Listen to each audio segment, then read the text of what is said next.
BJP आजिका दिन में नवेम्बर 14 दिन रिजल्ट फलाफल प्रकाश पाइला जितवाटा निश्चित हो जाइए किंतु केते भोट्रे जितब व्यवधानटा केते रहिबो सेकेंड माने सेकेंड बिजु जनता दल केते पाउची 60-70 पाउची ना ताटू अधिका पाउची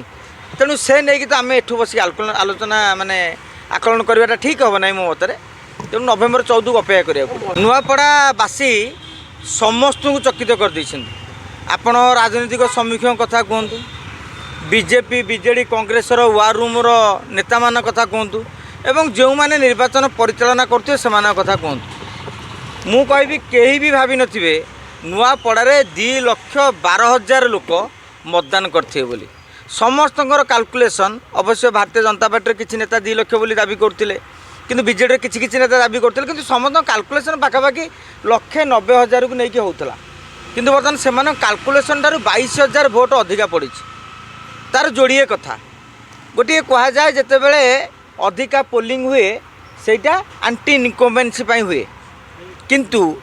17 मासरे उपनिर्वाचन क्षेत्र में आम आंटी इनकम्बेन्सी बोली कहीपर ना यहाँ गोटे शासक दल फेवर जीवार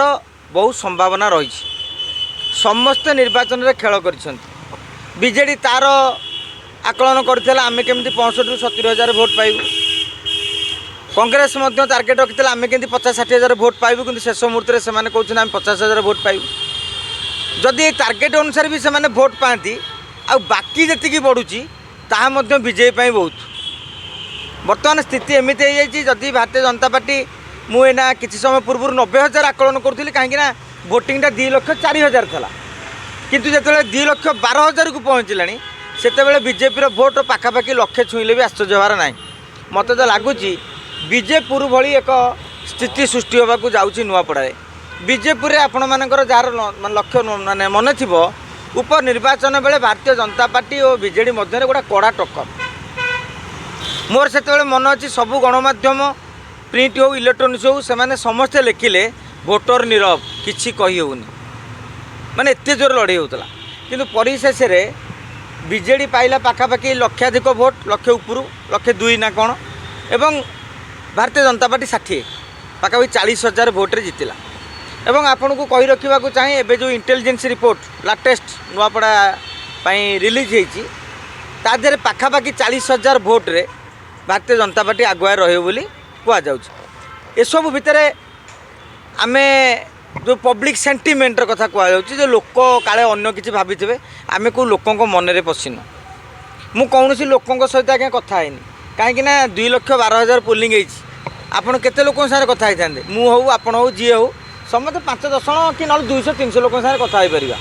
किंतु लक्ष लक्ष भोट्रे 200-300 केते% मु आलोचना करी पाखापाखि 3 दलर 20-25 नेता सांगे जो माने विभिन्न पंचायत दायित्व रही किए कहते बीजेडी टॉप फाइट से टिके आगे रही आम टिके पछे जीव किंतु एबे से कहते एत भोट को आम कैलकुलेसन करूँ जिते भारतीय जनता पार्टी दाबी करें बर्तमान जी भोटिंग है आम भोटा 110 जाके छुईज तेणु जदि कैलकुलेसन को आप 10-15 फेड़देवे से लक्षे पाखापाखि पहुँचुची विजु जनता दल टार्गेट था 60-70,000 तेणु ये जो वर्धित भोट्रु केवल तो बीजेपी नहीं जीव से नुहे निश्चित भाव बीजेडी किसी कांग्रेस किसी ने एसबू भितर देखा गले बीजेपी आजिका दिन में नवेम्बर 14 दिन रिजल्ट फलाफल प्रकाश पाइला जितवाटा निश्चित हो जाइए किंतु केते भोट्रे जितब व्यवधानटा केते रहिबो सेकेंड माने सेकेंड बिजु जनता दल केते पाउची 60-70 पाउची ना ताटू अधिका पाउची तेणु से नहीं तो आम एठू बस आलोचना माने आकलन करवाटा ठीक हम ना मो मतरे तेणु नवेम्बर 14 को अपेक्षा करिया महिला बहुत अधिक बढ़ी नवीन को सपक्ष जीव कि देखु मुझे गोटे कथा कहूँ 2024 नवीन बाबू सरकार थला से समय सेठारे उपनिर्वाचन ए जो निर्वाचन होता राजेंद्र ढोलकिया 62,000 भोट पाई जदि नवीन क्रेज से ताले घासीराम 51,000 स्वाधीन नहीं न था कि कांग्रेस 15,000 उभय मिसिकी 66,000 पाई न था तेणु महिला मिशन शक्ति है सेपटे सुभद्राटा बेसी चलला कहीं लोक मैंने सीधा सड़क मिशन शक्तिर जमी ऋण जाऊँगी चली एक्सट्रा टपअप से पाइले मुझे भावुँ जदि बीजेपी भोट बढ़े आज तो आम सियोर नुहे से नवेम्बर 14 आलोचना करवा ଚାଷୀମାନେ 3100 ପାଇଛନ୍ତି ଚାଷୀବନ୍ଦୀ ଅଞ୍ଚଳ ଲୋକ ସେମାନେ ଦେଖୁଥିବେ ଆମେ ବେନିଫିଟ୍ ହେଇଛୁ ଲୋକମାନେ ଦେଖିବେ ଯେ ଶାସକ ଦଳ ଅଛି ତେଣୁ ଆମେ ଆଙ୍କୁ ଦେଲେ ହୁଏତ ଆଉ କିଛି କିଛି ଉପକାର ପାଇବୁ କିଛି ସାଧାରଣ ଲୋକ ଦେଖିଥିବେ ଆମେ ବିଜେଡ଼ି କି ବା କଂଗ୍ରେସକୁ ଦେଲେ ବିଜେପି ଲୋକମାନେ ଆମ ଉପରେ ଦାଉ ସାଧନ୍ତି ଦାଉ ସାଧିପାରିବେ ତେଣୁ କିଛି ଭୟରେ କିଛି ମଧ୍ୟ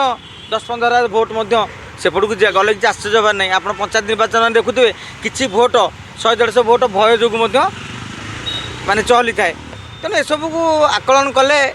ଲୋକାଲ ପ୍ରାର୍ଥୀ ନ ଦେବାଟା ବିଜେଡି ପାଇଁ ଗୋଟେ କାଳସୀ ଲାଗେ। ଦେଖନ୍ତୁ ଲୋକାଲ ପ୍ରାର୍ଥୀ ଦେବା ନେବାରେ ବିଜୁ ଜନତା ଦଳ କିଛି ସମ୍ପର୍କ ନଥିଲା ଯଦି ସେମାନେ ବହୁତ ପଛରେ ରହିଯାଇଥାନ୍ତେ 30-40 ଦ୍ୱାରା ସୀମିତ ଆମେ କହିପାରିଥାନ୍ତେ ଯେ ଲୋକାଲ ପ୍ରାର୍ଥୀ ଯୋଗୁଁ ଏହା ହେଲା ଲୋକାଲ ପ୍ରାର୍ଥୀରେ ଯାଇଥିଲେ ଲାଭ କ'ଣ ହେଇଥାନ୍ତା କାହିଁକି ନା ଯେଉଁଠି ବଡ଼ ବଡ଼ ନେତା ଥାଆନ୍ତି 20 ବର୍ଷ ଧରିକି ରାଜେନ୍ଦ୍ର ଢୋଲକିଆ ଯେତେବେଳେ ମୁଖ୍ୟ ଥିଲେ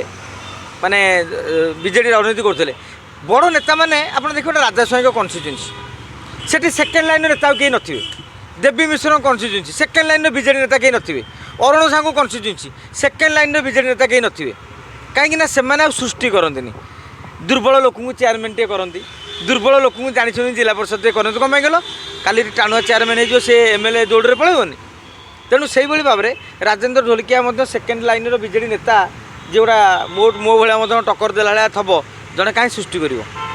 ବରଂ ତାକୁ ଚାପିଦେବ ନା ଆଉ ଠିକ୍ ସେଇଭଳି ଭାବରେ ସେଠି ଯେତିକି ନେତା ଥିଲେ ସମସ୍ତେ ଜିଲ୍ଲା ପରିଷଦ ଲେବୁଲର ଲୋକ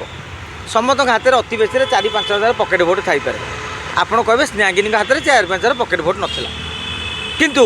ସେଠି ଏକ୍ସ ଠିଆ ହେଇଥିଲେ ୱାଇ ବିରୋଧ କରିଥିଲା ନା ୱାଇ ଠିଆ ହେଇଥିଲେ ଜେଡ୍ ବିରୋଧ କରିବାର ସମ୍ଭାବନା ଥିଲା କିନ୍ତୁ ଏଠି ସମସ୍ତେ ଏକାଠି ଲାଗିପାଇଲେ ତେଣୁ ଇଲେକ୍ସନ୍ ସେଠି ଲଢ଼ୁଥିଲେ ନବୀନ ପଟ୍ଟନାୟକ ବିଜୁ ଜନତା ଦଳ ଶଙ୍ଖ ଚିହ୍ନ ତେଣୁ ସ୍ନେହାଙ୍ଗିନୀକୁ ଟିକେଟ୍ ଦେବା ନ ଦେବାରେ ଫରକ ନାହିଁ ଯଦି ଜୟ ଢୋଲକିଆ ବିଜେଡ଼ିରୁ ଲଢ଼ୁଥାନ୍ତେ ତାହେଲେ ଆଜି ସ୍ଥିତି ଅଲଗା ଟାଇପ୍ର ହେଇଥାନ୍ତା ଘାସିରାମ ମାଝୀ ଯଦି ବିଜେଡ଼ିକି ଯାଇଥାନ୍ତେ କିମ୍ବା ଯଦୁମଣି ବାବୁ ବିଜେଡ଼ିକି ଆଇଥାନ୍ତେ ତାହେଲେ ଆଉ ଗୋଟେ ପ୍ରକାର ଲଢ଼େଇ ମଧ୍ୟ ଆପଣ ଦେଖିବାକୁ ପାଇଥାନ୍ତେ।